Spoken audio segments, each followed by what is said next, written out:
June 6, 1997.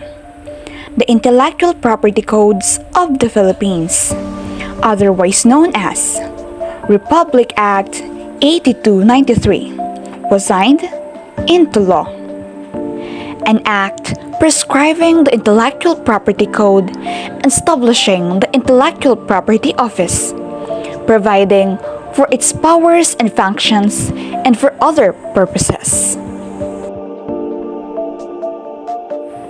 Republic Act 165, Act creating a patent office, prescribing its powers and duties, regulating the issuance of patents and appropriating funds therefore, and Republic Act 166, Act to provide for registration and protection of trademarks, trade names, and service marks, defining unfair competition and false marking and providing remedies against the same, and for other purposes, was signed into law. Article 13 of the Treaty of Paris specifically made mention of the existent intellectual property system in the Philippines. The rights of property secured by copyrights and patents acquired by Spaniards in the islands of Cuba and Puerto Rico, the Philippines and other ceded territories at the time of the exchange of ratification of this treaty shall continue to be respected. In 1913, the Philippine legislature passed Act Number 2235, making United States patent laws applicable in the Philippines.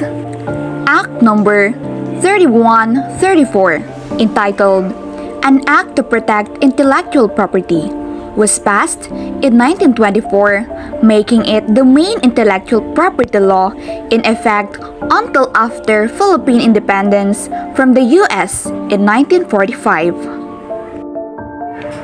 The Philippine Constitution, promulgated in 1987, recognized the importance of intellectual property in Article 14, Section 13.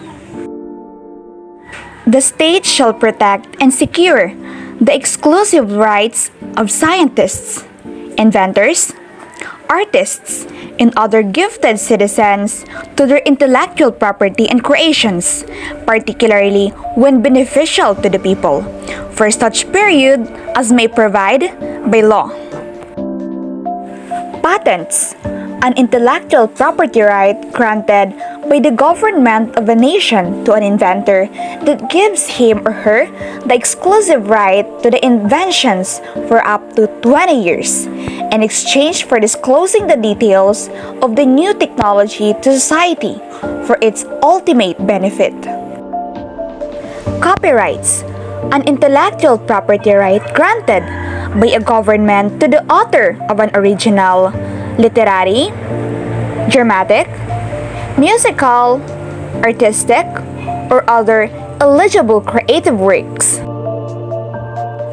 Trademarks, an intellectual property right granted by a government to an individual, business, or legal entity that creates and uses a distinctive word, name, symbol, or device to distinguish its products or services from those from any other entity in the marketplace.